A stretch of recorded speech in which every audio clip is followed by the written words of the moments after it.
चलो देखो, हम लोग के पास जो अवतल दर्पण से संबंधित जो प्रतिबिंब बनाने की जो नियम की बात किया गया, इसमें हम लोग 3 नियम क्या किए थे, पढ़े थे।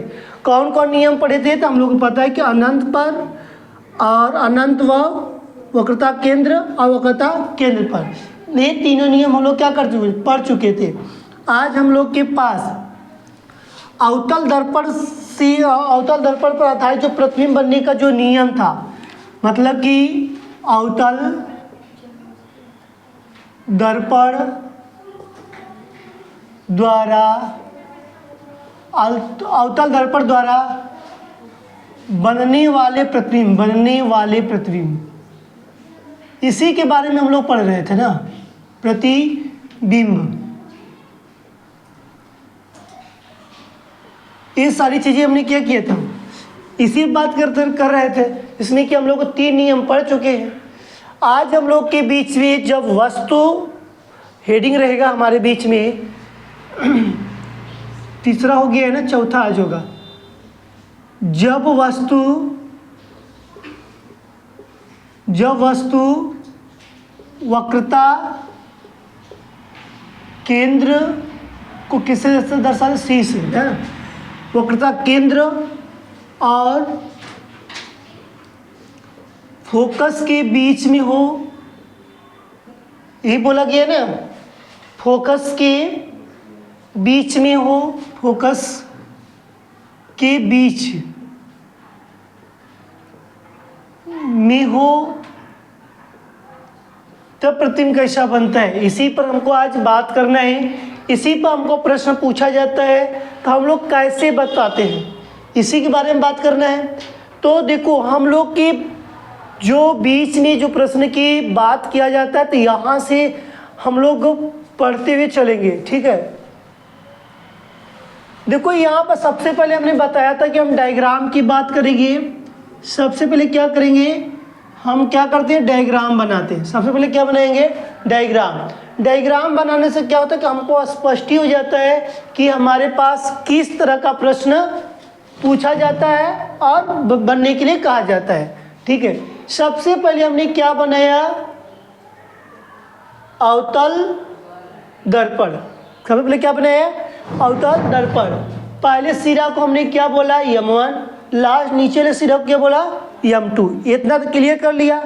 अब यहाँ पर जो लगाया गया इसको क्या बोलते हैं, ध्रुव।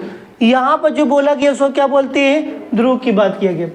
अब हमारे पास हम इस मान लो कि जो मुख्य अक्ष है, मुख्य अक्ष में हम कहीं भी मान सकते हैं वस्तु को। सी मान लो हमने यहाँ मान दिया और फोकस मैंने मान दिया यहाँ पर मान दिया, कोई दिक्कत नहीं माना। तो इसके बीच थोड़ा सा और इसको हमने क्या करेंगे, बड़ा करेंगे। इसको हमने बड़ा हल्का से कर दिया, थोड़ा टेढ़ा लगा था,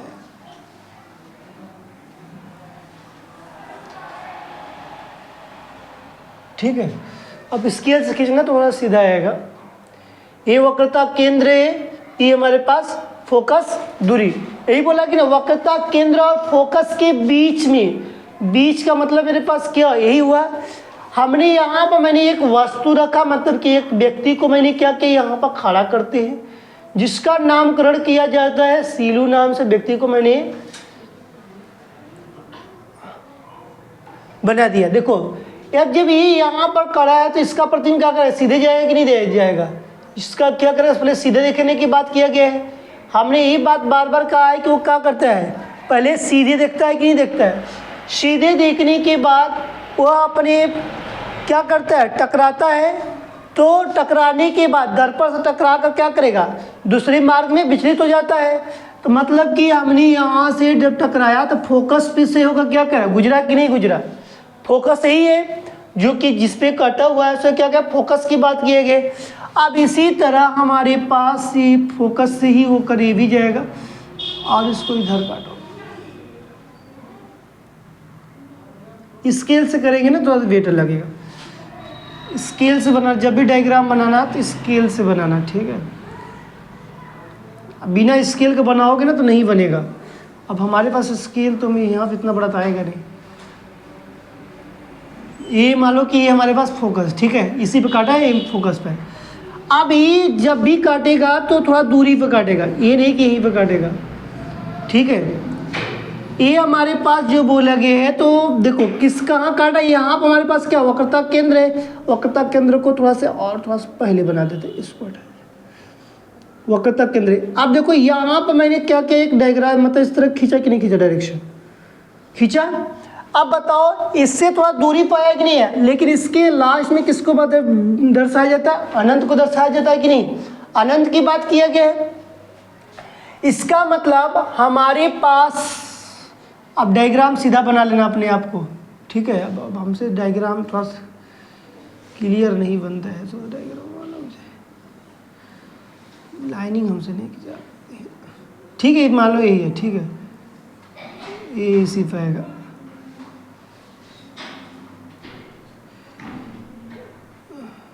ठीक, इसी जो काटा है, ठीक। ये जो यहाँ पर काटा है उसको क्या बोलते हैं, एफ से, ठीक है। तो ये बोला गया वक्रता केंद्र और फोकस के बीच में हमारे पास वस्तु रखी गई है। वस्तु को हमने इस वस्तु को बात किया कि मेरे पास क्या है, एक वस्तु है जिसकी लंबाई की बात किया जाए तो ए और बी होती है। इसका उल्टा प्रतिबिंब बनेगा तो बी और ए, मतलब बी डैश और ए डैश, बी डैश और ए डैश। ए मतलब पैर ऊपर है, मूड़ी क्या हो गई, नीचे हो गई। नहीं समझ आया क्या, नहीं समझ आ रहा है, क्या नहीं समझ नहीं आया? अच्छा अभी लिखेंगे तो क्लियर हो जाएगा। देखो सबसे पहले लिखेंगे, जब वस्तु, लिखते चलिएगा, जब वस्तु वक्रता केंद्र व फोकस के बीच में हो तो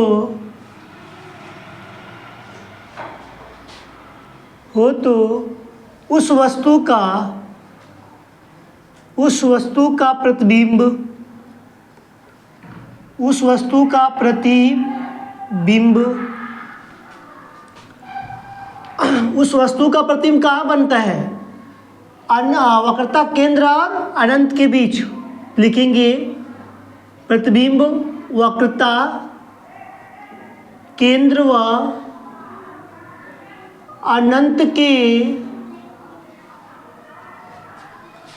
बीच में बनता है,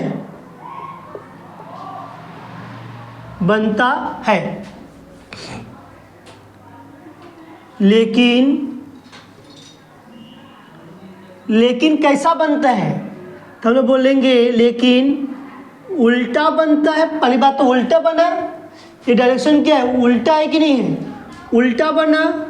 और उल्टा के बाद क्या लिखेंगे, वास्तविक है कि नहीं है, उल्टा बना, वास्तविक बना, बड़ा बना और दर्पण के आगे बना, दर्पण के आगे बनता है, दर्पण के आगे बनता है।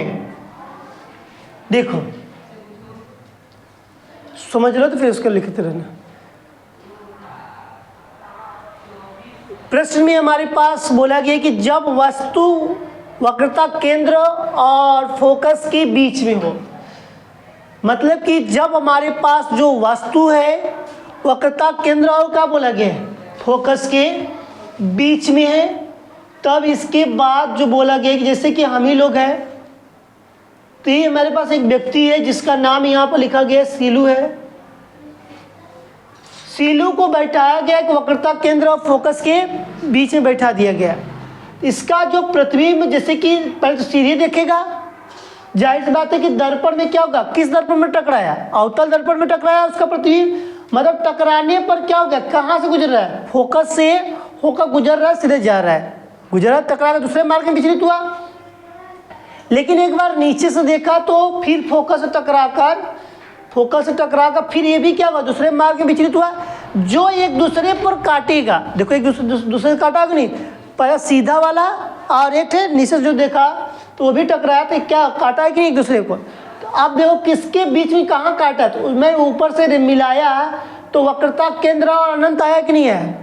तो बोला जाए कि वक्रता केंद्र और अनंत के बीच में बनता है। हमारा प्रतिबिंब कहाँ बनेगा, बीच में बनेगा। लेकिन कैसा बना आप बताओ, हम लोग इतनी चुकी थे, हम बड़ा हो गए कि नहीं हो गए। अब स्केल से बनाएंगे तो बड़ा क्लियर रहेगा, क्योंकि हम तो स्केल से घुमा तो पहली बात लाइनिंग में टेढ़ा है, यहाँ है हमारा तो लाइनिंग में टेढ़ा है। अब तुम लोग खींचोगे तो और स्पष्टीकरण रहेगा, ऐसे ही रहेगा, मतलब खींचोगे तब। अब हमारे देखो लाइनिंग फाइनिंग खींचने में नहीं आता है, पहली बात देखो वही बात लिखे हैं कि जब वस्तु का वक्रता केंद्र और फोकस के बीच में हो, तो वही पॉइंट इतना लिख देंगे, जब वस्तु वक्रता केंद्र व फोकस के बीच में हो तो उस वस्तु का प्रतिबिंब, मतलब उस वस्तु का प्रतिबिंब, मतलब सीलू का प्रतिबिंब वक्रता केंद्र व अनंत के बीच में बनता है। लेकिन उल्टा बनता है, जाहिर सी बात है कि उसका क्या प्रतिबिंब उल्टा बन रहा है। लेकिन कैसा बन रहा है, वास्तविक बना, और अवास्तविक कामा बड़ा बन रहा है, और दर्पण के आगे बनता है। क्लियर हुआ कि नहीं क्लियर हुआ, स्पष्ट हो गया। आगे चले, लिखा जाए कि क्या करोगे, हो जाएगा ना। चलो लिख लो।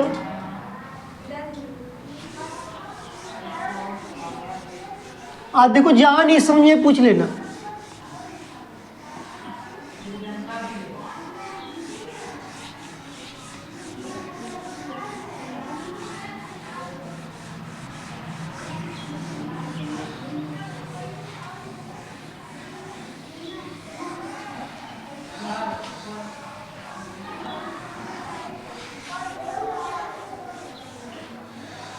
देखो नेक्स्ट की मैं बात करता हूँ।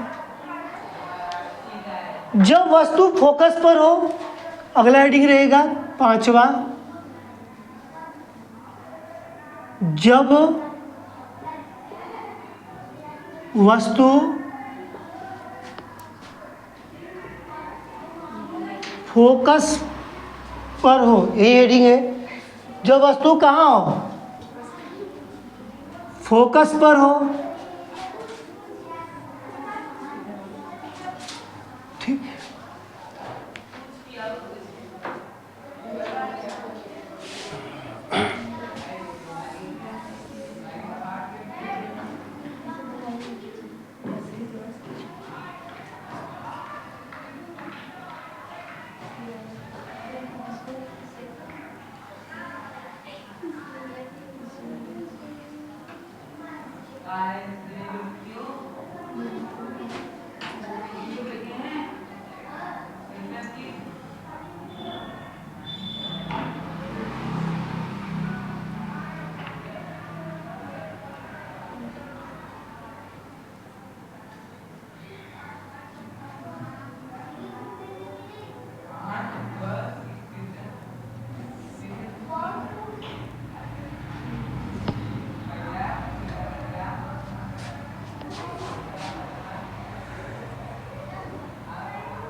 देखो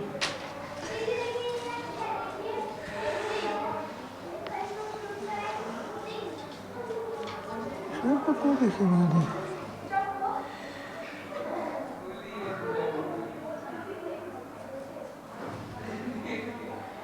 उसमें कोई दिक्कत नहीं है, ठीक है, ऐसे बन जाएगा क्योंकि अलग अलग बुक में अलग अलग तरीके से दिए रहते हैं, ठीक। देखो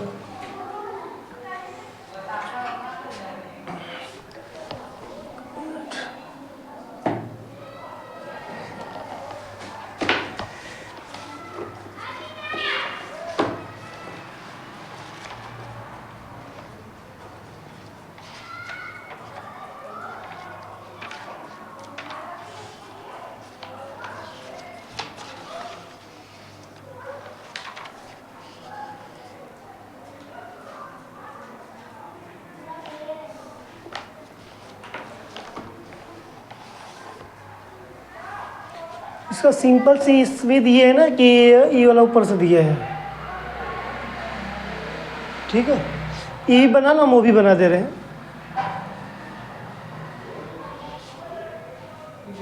ये तो बन ही जाएगा ना, हम वो वाला बनाए थोड़ा सा जिसपे दिए है बुक्स।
उसको मत बनाना, यही बना लेना, सबसे इजी रहेगा। चलो देखो M1 M2, ये हमारे पास कोई क्या है, वस्तु है। हमारे पे क्या रखा गया, वस्तु है। अब यहाँ से टकरा कर क्या हो रहा है, देखो इस मार्ग में जा रहा है कि नहीं। आई क्या किया कि पहले मैंने देखा तो इधर गया, सीधे गया, सीधे जाने के बाद फिर क्या हो गया, रिटर्न होने लगा। फिर वो अपन ही मार्ग में क्या हो गया, लौट गया। से हमने अधिकार मतलब कहा था प्रकाश से किरण क्या होती है, जैसे कि हमने दर्पण पर देखा तो वह प्रकाश से किरण क्या उसी मार्ग में क्या हो गई, लौट गई। तो क्या कहा, जैसे कि पहले तो सीधे गया, फिर क्या उसी मार्ग में क्या हो जा रही है, लौट जा रही है। तो ये कहाँ पर आगे काटी हुई है, तो यहाँ पर आगे काटा हुआ है। इसी को हम लोग क्या बोलते हैं, अनंत। मतलब कि यहाँ पर हम लोग क्या बोला है, अनंत की बात किया। तो हमारे पास तो यहीं पर काटा हुआ है एक दूसरी रेखा को। चलो लिखते हैं इसके बारे में। लिखेंगे जब वस्तु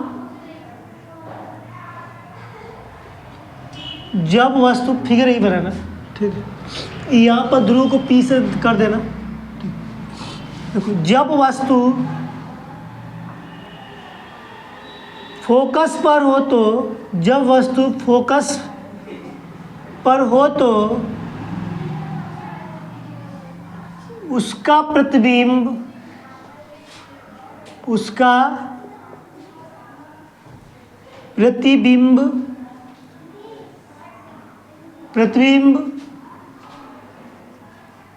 अनंत पर बनता है, अनंत पर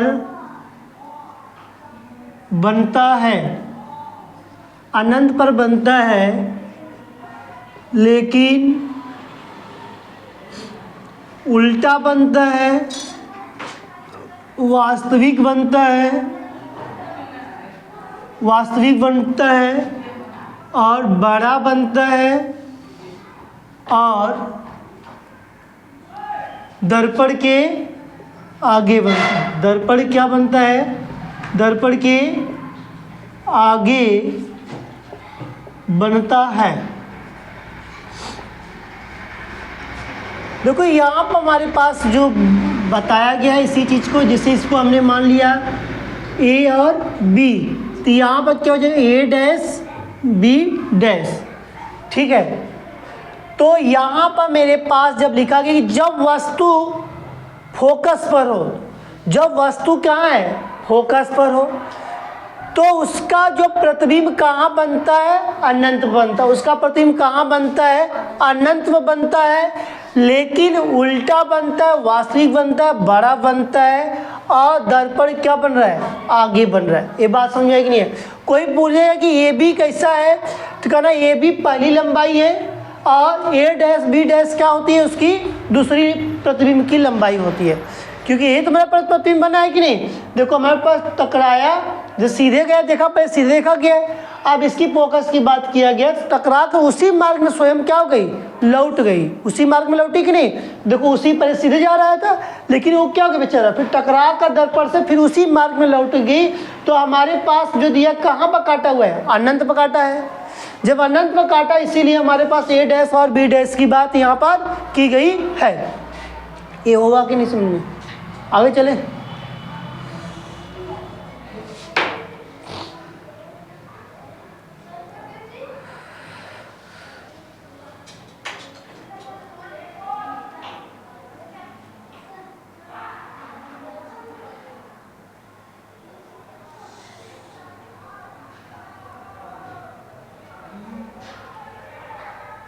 चले, देखो डायग्राम बना कि नहीं? बना लो डायग्राम बना लो। ये तो लिख लो कि डायग्राम बन जाएगा। तो इससे तो 2 नंबर बस मिलेगा, 2 अंक से ज़्यादा नहीं मिलेगा इससे। आई आता है 2 ही अंक में आता है। डायग्राम बनाओ।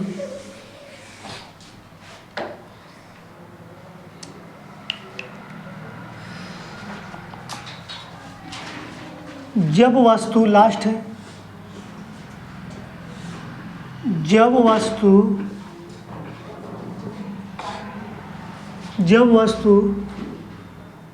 फोकस हुआ ध्रुव के बीच में हो, ध्रुव के बीच में हो, ध्रुव क्या हो? बीच में हो गया? रेच कर दे रहे।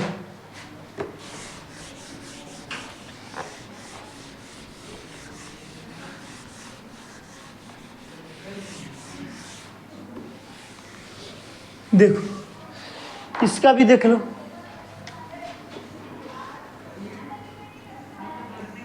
अब हमारे पास एक दर्पण है,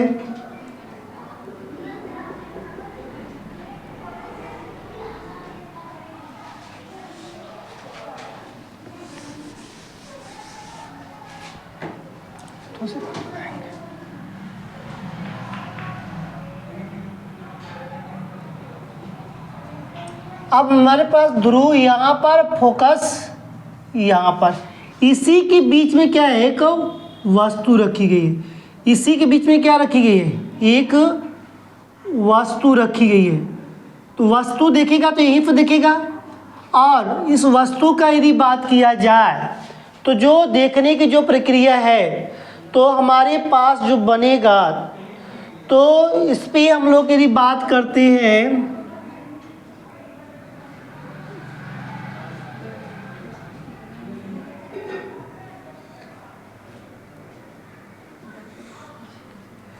ये तो ऐसे कटेगा, इसका तो देखने का डायरेक्शन में अलग है ना, थोड़ा बड़ा बनाना पड़ेगा।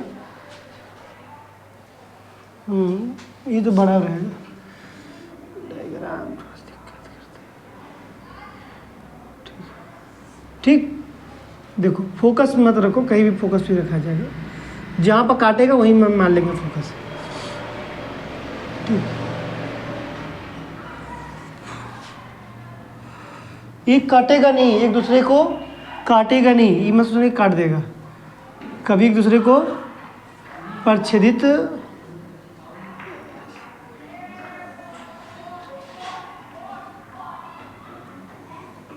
ठीक है। देखो समांतर दिखाई दे रही है ना, एक दूसरे क्या है, समांतर है। अब इसी चीज़ को अब हमको देखो थोड़ा सा ये इसको आगे बढ़ाएंगे। अब ये हमारे पास जहाँ पर काटा है इसको क्या बनाएंगे, जो देखो इसी बिंदु पर काटा है, जिस बिंदु पर काटा है उसको क्या कहेंगे, फोकस कहेंगे। अब इसी से हम लोग क्या करेंगे, डॉट डॉट का पॉइंट बनाएंगे। आगे दोनों जगह क्या हो जाएगा, ऊपर जाकर दोनों ये ऐसे जा रही है,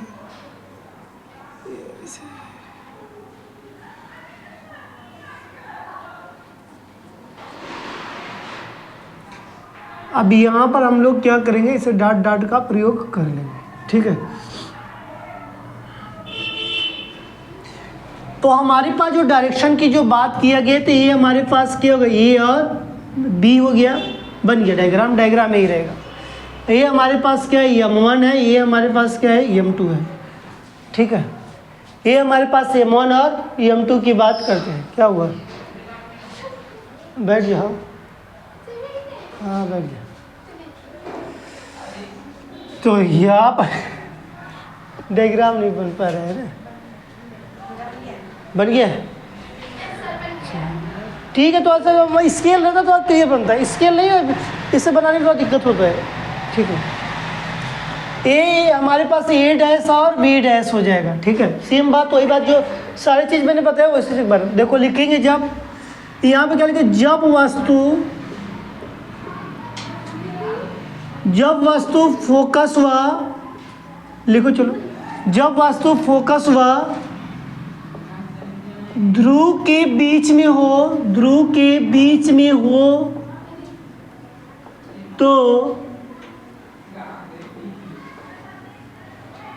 तो उस वस्तु का प्रतिबिंब, उस वस्तु का प्रतिबिंब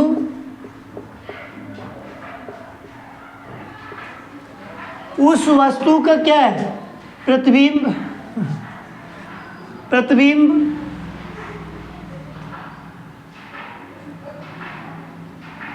प्रतिबिंब दर्पण के पीछे बनता है, दर्पण के पीछे बनता है, लेकिन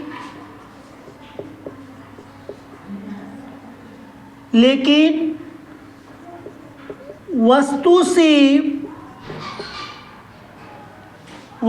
बड़ा, वस्तु से क्या होता है, बड़ा, वस्तु से अत्यधिक बड़ा लिख सकते हैं, सिर्फ बड़ा भी लिख सकते हैं, कोई दिक्कत नहीं। वस्तु से बड़ा कामा सीधा और आभासी बनता है, सीधा और आभासी बनता है, ये किसी के बीच में नहीं बनता है, ठीक है।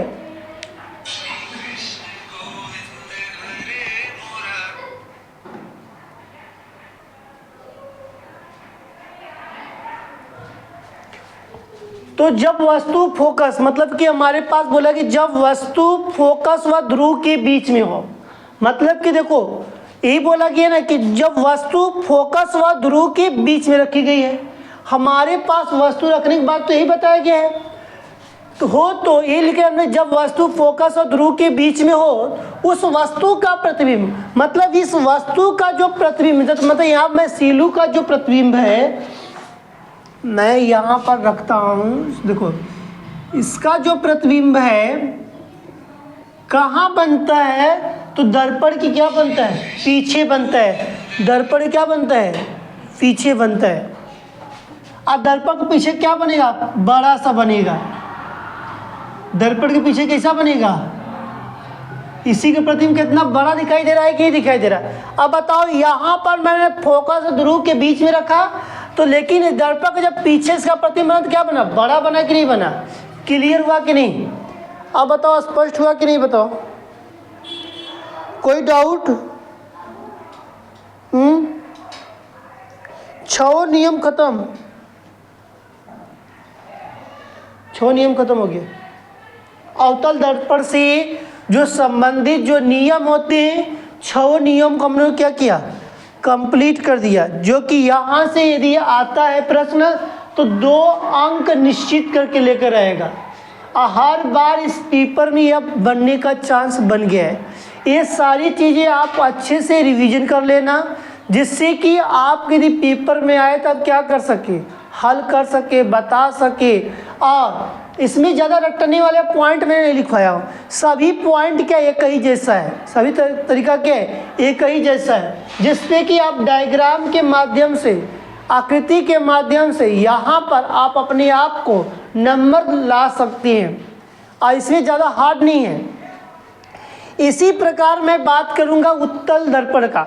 उत्तल दर्पण में सिर्फ 2 नियम पढ़ना होता है, और दोनों नियम की यदि बात किया जाए तो हमारे पास जब वस्तु अनंत पर रखी जाए और जब वस्तु अनंत और ध्रुव के बीच में रखी जाए तब उसका प्रतिबिंब की बात की जाती है। तो हमारे पास जो दिया गया है, ये दिया गया था। अवतल दर्पण से संबंधित जो प्रयोग होता है उसको लिख लेते हैं। कभी कभी क्या करता है कि एक एक नंबर करके काउंटिंग कर दे देता है। अब हम हेडिंग डालेंगे अवतल दर्पण के उपयोग। मतलब कि हम लोग को समझ में आना चाहिए कि अवतल दर्पण का उपयोग कहाँ कहाँ करते हैं, और लिखते चलेंगे। आज ये खत्म, अवतल की बात ही खत्म हो जाए की बात।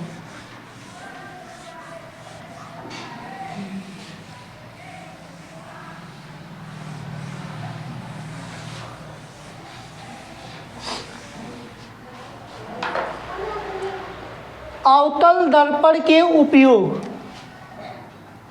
हेडिंग रहेगा अवतल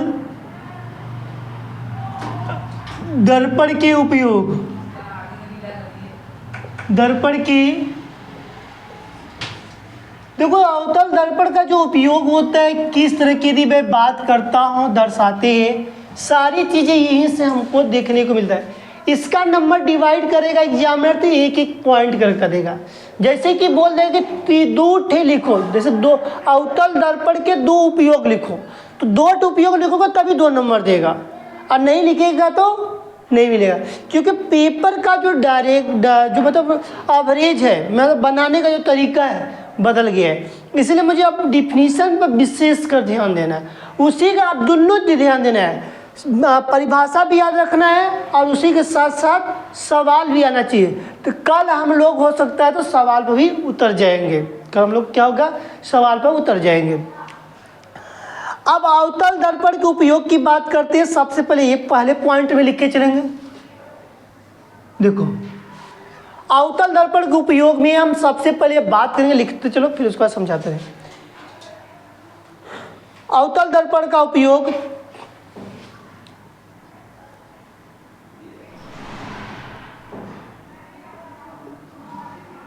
अवतल दर्पण का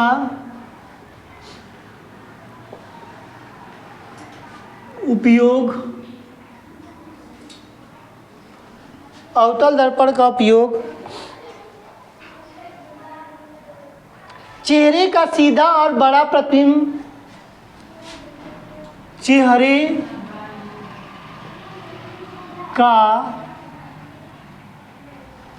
का सीधा तथा बड़ा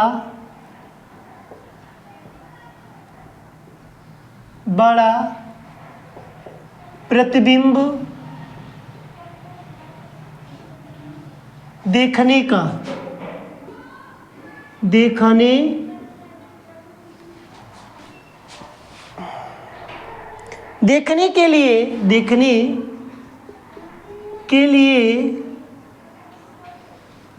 के लिए दाढ़ी बनाने के लिए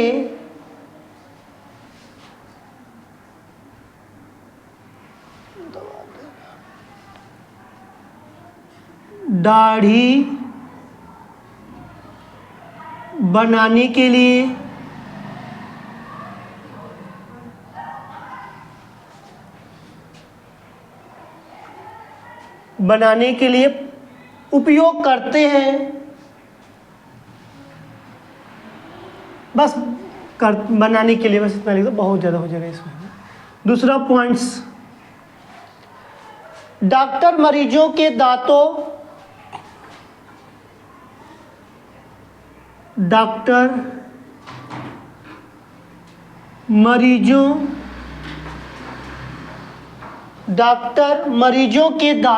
मरीजों के दांतों का बड़ा प्रतिबिंब, दांतों का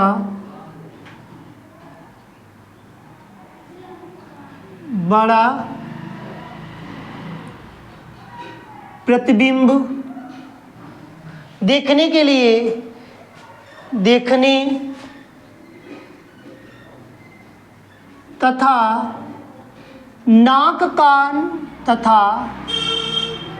नाक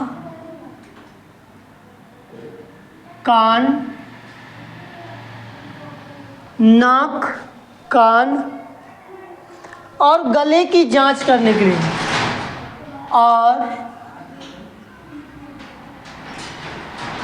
गले की जांच करने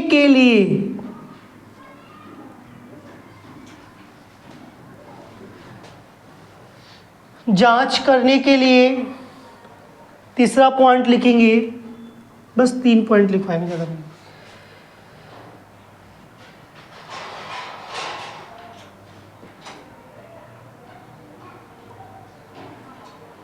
अवतल दर्पण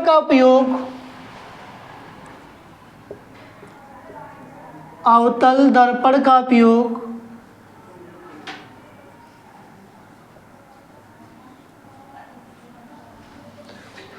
दूरदर्शी में अभिदृश्यक उपयोग, परावर्तक लिखना है, आपको लिखना परावर्तक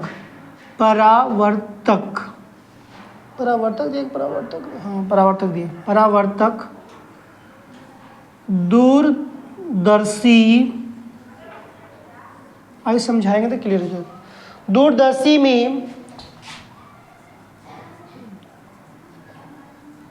अभिदृश्यक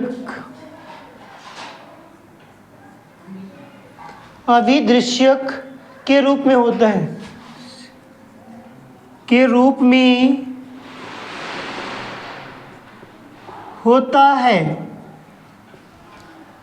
3 पॉइंट लिख लिया। आप 3 पॉइंट पे समझेंगे, ऐसे तो 5-6 पॉइंट दिए गए, मगर 3 पॉइंट हम लोग ज़्यादा समझेंगे, फिर उसके बाद तो इसी बस क्लियर हो गया। देखो, जैसे कि यहाँ बोला कि अवतल दर्पण के उपयोग में हम लोग को बात समझना चाहिए। अवतल दर्पण का उपयोग चेहरे का सीधा बड़ा और प्रतिबिंब देखने के लिए और दाढ़ी बनाने के लिए किया जाता है। अभी जस्ट मैंने बताया था कि कैसे हम लोग के पास जो प्रतिबिंब बनता है। जैसे कि मैं बात करता हूँ, अभी नियम एक पढ़ाकर अभी जस्ट आया, यहाँ पर दिया कि सीधा और बड़ा प्रतिबिंब कहाँ बनता है। आप अभी जस्ट पढ़ के आए, फोकस व ध्रुव के बीच में जब वस्तु रखी जाती है, उसी का प्रतिबिंब कहाँ बनता है, सीधा बनता है, बड़ा बनता है, और दर्पण के पीछे बनता है। यही बात पढ़ के आए कि नहीं? अवतल दर्पण में पढ़ के आया ना। ऐसा तो कोई बात नहीं कि मैंने दूसरा दर्पण पढ़ा के लेकर आया और मैं गलत पढ़ा रहा हूँ। अभी यही चीज़ देखो, यहाँ से तुम्हारा नियम भी क्लियर हुआ कि नहीं क्लियर हुआ? देखो, ये सारी चीज़ें थोड़ा समझ लेंगे तो मैं रूल पर देखो, अब सीधा बड़ा प्रतिबिंब बनता तो मेरे दिमाग में क्या आता कि हो, इसका मतलब अवतल दर्पण का 6वां रूल क्या बोला है, फोकस और ध्रुव के बीच। हम नियम भी समझ लिया कि नहीं समझ लिया? तभी हम जाकर चेहरे का सीधा बड़ा प्रतिबिंब बनने के लिए दिखाई देता है। समझ में आया कि नहीं है? और दाढ़ी भी बनाने के लिए काम आता है। जैसे कि हम लोग दाढ़ी उड़ी जो बनाते हैं, जेंट्स लोग दाढ़ी बनाते हैं, लेडीज लोग यदि बाल कटवाने जाती हैं, या हम लोग फेस वॉश जो देखती है अपना चेहरा में क्रीम व्रीम लगाते हैं, तो वहाँ पर पूछेंगे तो देखेंगे तो ब्यूटी जैसे बहुत लोग ब्यूटिशियन जो पार्लर में खोले रहते हैं लोग या खोली है लड़की जो लेडीज़ लोग हैं, तो वो लोग भी इसी दर्पण का इस्तेमाल करती है। किस दर्पण का? अवतल दर्पण का इस्तेमाल करती है। जो डॉक्टर लोग होते हैं, डॉक्टर भैया जितने लोग होते हैं, और मरीज में मतलब कि हम लोग जैसे मरीज होते हैं, तो हमारे दांत का बड़ा प्रतिबिंब कहाँ बनाएगा? देखने और नाक कान का गले के लिए जांच करने के लिए बोला गया। यहाँ पर ये नहीं बोला गया सीधा प्रतिबिंब की बात नहीं बोला गया, बस बोला है सीधा प्रतिबिंब का बात बोल देगा तो इसका मतलब हमारे पास यदि इसने प्रश्न में बोला जाए सीधा बड़ा तो हमने पकड़ लेता, सीधा और बड़ा बोला जाता कब कहाँ रखा जाता? सिर्फ बोला गया कि बड़ा प्रतिबिंब बनता है, तो बड़ा प्रतिबिंब दो ही जगह बनेगा। कहाँ बनेगा? जब बोलेंगे कि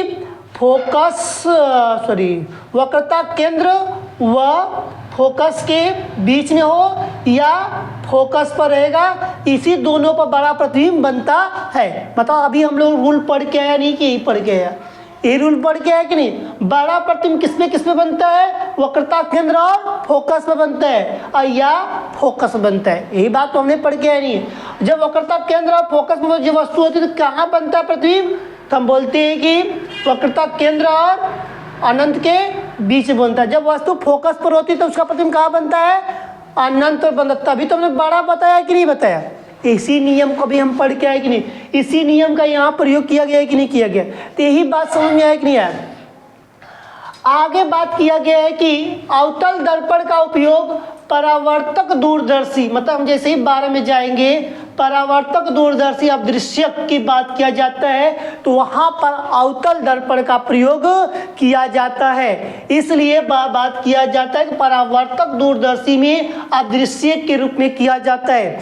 और हमारे पास search light, motor car, railway engine, इस प्रकार के जो होते हैं प्रकाश का शक्तिशाली जो पुंज होता है, इस सब में भी किसका प्रयोग किया जाता है? अवतल दर्पण का प्रयोग किया जाता है। आप सिंपल से बात समझिएगा, कोई पूछता है कि अवतल दर्पण का प्रयोग और क्या किया जाता है, तो कहना भैया टार्च में करते हैं। कहाँ करते हैं? टार्च में भी करते हैं। और कहाँ करते हैं? सर्च लाइट, मतलब लाइट वाला जो पर्सन में सर्च लाइट होती है उस तरह का होता है। और उसके बाद मोटर कार, हमारे पास जितनी मोटर कार है उसमें भी अवतल दर्पण का प्रयोग किया जाता है। और रेलवे इंजन में भी प्रयोग करने के लिए काम आता है। मतलब अवतल दर्पण का टार्च में, सर्च लाइट में, मोटर कारों में और रेलवे इंजन में भी अवतल दर्पण का प्रयोग करते हैं। इसके अलावा मैंने और पढ़ा। और इसी के साथ साथ थोड़ा सा और आगे जाते तो अवतल दर्पण का उपयोग जैसे टेबल, मतलब जो टेबल होता है, टेबल लैंप, हम जो पहले के लोग टेबल लैंप से पढ़ते थे तो वो लोग जो बात किया जाता है तो यहाँ पर बात किया जाता है कि टेबल लैंपों में शैडो के रूप में किया जाता है, जो मेज के थोड़े से भाग में अधिक प्रकाश का पहुँचाता था। यदि मेज होता था तो उस पर प्रकाश क्या टकरा का पूरा फैलाता था। हम लोग क्या करते थे? अच्छे से पढ़ाई करते थे। तो यहाँ पर मेरे पास इस तरह की बात को दर्शाया गया है, मतलब 2-3 पॉइंट हम लोग एक्स्ट्रा पढ़े यहाँ पर। और बोला गया अवतल दर्पण का उपयोग सौर भट्टियों में भी सूर्य के प्रकाश को केंद्रित करने के लिए किया जाता है। मतलब जितनी, मतलब कि सौर जो भट्टी चलती है, जो भट्टी, सौर भट्टी देखे नहीं है, पहले के लोग यूज करते थे। सौर भट्टी में यदि बात किया जाए तो सौर भट्टी में सूर्य के प्रकाश को केंद्रित करने के लिए हम अवतल दर्पण का प्रयोग करते थे। कोई पूछेगा कि सौर भट्टी में बताइए किसका प्रयोग किया जाता था, तो आप क्या बताएंगे? वहाँ पर अवतल दर्पण का प्रयोग करते थे, जो कि सूर्य के सभी किरणों क्या करने के लिए? केंद्रित करने के लिए वहाँ पर काम किया जाता था। समझ में आया कि नहीं है? सौर भट्टी में किस दर्पण का प्रयोग किया जाता था और वहाँ पर किस लिए किया जाता था? प्रकाश को केंद्रित करने के लिए। प्रकाश को क्या करने के लिए? केंद्रित करने के लिए। समझ में आया कि नहीं? बात स्पष्ट हुआ? तो यही इसी के बारे में बात किया। आप बोलेगा कोई अवतल दर्पण का उपयोग, आप बाहर झाड़ रहे हो, समझ जाना कि मैं किस दर्पण में झाड़ रहा हूँ? अवतल दर्पण में झाड़ रहा हूँ। और दाढ़ी बना रहे हैं कोई, तो हम समझ जाएंगे कि हाँ, या ब्यूटी पार्लर में गए तो हम समझ जाएंगे कि वहाँ पर मेरे पास किसकी बात किया जा रही है? अवतल दर्पण का। डॉक्टर किसी का नाक कान गला के बाद चेकअप करता है तो किसका कौन सा किस बड़ा प्रतिबिंब देखने के लिए किसका इस्तेमाल करता है?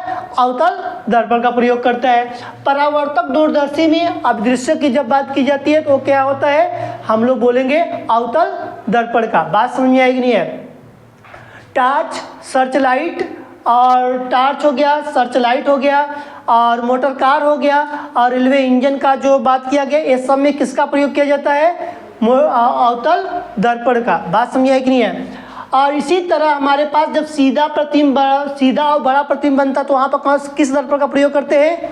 अवतल दर्पण का प्रयोग करते हैं। अब बात यही तो हमने पढ़ा कि चेहरे का सीधा और बड़ा प्रतिबिंब देखने के लिए कहाँ पर प्रयोग करते हैं? अवतल दर्पण में। लेकिन बात समझ आई कि नहीं है?